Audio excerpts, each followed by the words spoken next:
e em especial a partir do anúncio feito ontem pelo presidente americano Donald Trump dos ataques americanos realizados nas instalações nucleares iranianas e toda a repercussão que isso tem gerado no mundo todo. E aí eu trago agora uma notícia que acaba de chegar à nossa redação. O ministro das Relações Exteriores do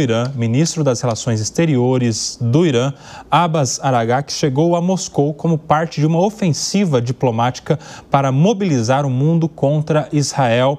É o que informa a agência estatal iraniana, a IRNA. Vamos nos lembrar da imprensa iraniana, que é uma agência estatal. A visita à capital russa estaria ocorrendo em meio à intensificação do conflito envolvendo Teherã e Tel Aviv e tem como objetivo buscar apoio político e diplomático junto a aliados estratégicos diante dos recentes ataques israelenses ao território iraniano. O ministro das Relações Exteriores do Irã estaria em Moscou na busca de apoio estratégico no que eles chamam de uma mobilização do mundo contra Israel. Eu quero falar sobre isso com o professor Vladimir Feijó.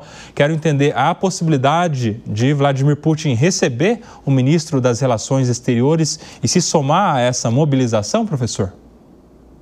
Não, eu tenho certeza, esse encontro estava agendado depois da saída em Genebra, ele já avisou que iria, isso mesmo antes do ataque americano às instalações nucleares. Ao que tudo indica, é para reunião direto com a presidência da Rússia e, imagino eu, também com todo o gabinete de segurança russo, porque existe um tratado firmado entre os dois países chamado de parceria estratégica, que inclusive forneceu à Rússia a ajuda do Irã para não só compra de drones, mas também a instalação para construção de drones em território russo. Então, imagino que agora haja uma conversa de como isso pode ser feito em benefício das necessidades momentâneas do Irã.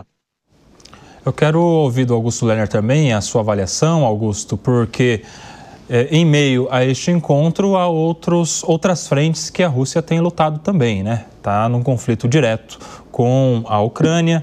O presidente russo pediu recentemente, junto com China e Paquistão, ou ofertou uma proposta de resolução ao Conselho de Segurança da ONU por um cessar-fogo. Tem feito, inclusive, contato com o presidente americano. Tivemos, há dias atrás, uma ligação entre os dois, presidente Trump e Vladimir Putin, também na tentativa de uma solução diplomática para esse conflito. Como você enxerga a recepção russa a esta visita do representante iraniano? Se há alguma chance da Rússia abraçar essas ideias iranianas e adentrar no conflito? Bom, obrigado pelo questionamento, Nelson. Acho que eu vou começar do fim para o início. Eu acho que eu tenho a total compreensão que a Rússia não vai entrar no conflito junto com o Irã, nem por causa dos Estados Unidos e muito menos por causa de Israel. Hoje em dia, a Rússia está atolada num conflito muito quase que um beco sem saída com a Ucrânia, que a Rússia deu início em 2022, na invasão contra o território ucraniano, mas a Rússia é uma parceira de longa data do regime de Teherã. Eu posso citar aqui alguns motivos. Primeiro, são os dois países que são mais sancionados no mundo. Primeiro, a Rússia, depois o Irã. A Rússia por causa da invasão na Ucrânia e também, segundo, o Irã por causa do seu polêmico possibilidades no programa nuclear de enriquecimento de urânio. Então, são países que trocam muitas ideias também por causa disso. Segundo motivo, os dois países eles fazem parte do BRICS, então eles têm uma ligação, um elo muito importante, tanto na questão econômica, política, militar e também geográfica. São países que estão perto um do outro também, isso também traz um grau de aproximação entre eles.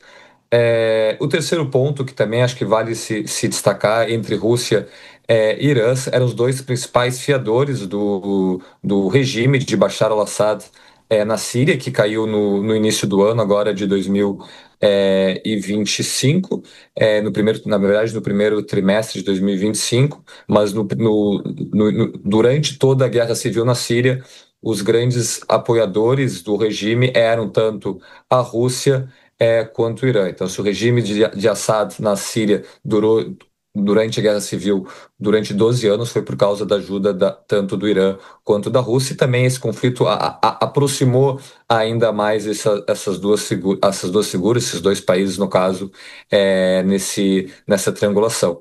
Outra que, claro, tem que citar também o Hezbollah, que também foi parte importante também na manutenção do governo de Assad antes de ele cair no primeiro semestre de 2025. Último caso também que eu acho que é importante fazer essa ressalva, a Rússia é uma grande compradora de drones iranianos que drones esses são lançados pela Rússia em direção a Kiev e outras principais cidades na Ucrânia. Então a gente vê esse elo entre esses dois países muito grande, cada vez se aproximando mais, mas as relações entre os países elas têm interesses, é o que as relações internacionais elas nos ensinam, e ela vai ser interessante da Rússia para o Irã até certo ponto. E qual que é o certo ponto que não se torna mais interessante a partir do que a Rússia tem que entrar, ajudar militarmente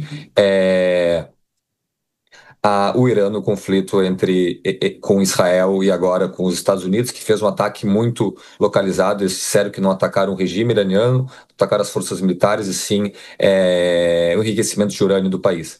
Então a gente vê dentro desse aspecto a Rússia tendo limites até onde ela pode ajudar ou não ajudar o Irã, e eu entendo que não vai partir para um apoio militar nessa guerra, porque a Rússia não quer entrar numa guerra com os Estados Unidos, e também a Rússia e Israel eles têm relações diplomáticas fortes, estáveis também na questão militar. Hoje em dia vivem mais de 1 milhão de russos ou de familiares de pessoas que vieram da União Soviética ou da Rússia pós 91, morando em Israel. Então tem uma grande comunidade de língua russa morando em Israel. Isso para o Vladimir Putin também é um ponto decisivo, também que faz a questão de ter uma sensibilidade grande com Israel. Então, por essa série de fatores que eu trouxe aqui sobre a mesa para as pessoas que nos acompanham na noite de hoje, que eu entendo que a Rússia não vai entrar na questão militar nesse conflito principalmente com Israel, nesse ponto na noite de ontem com os Estados Unidos.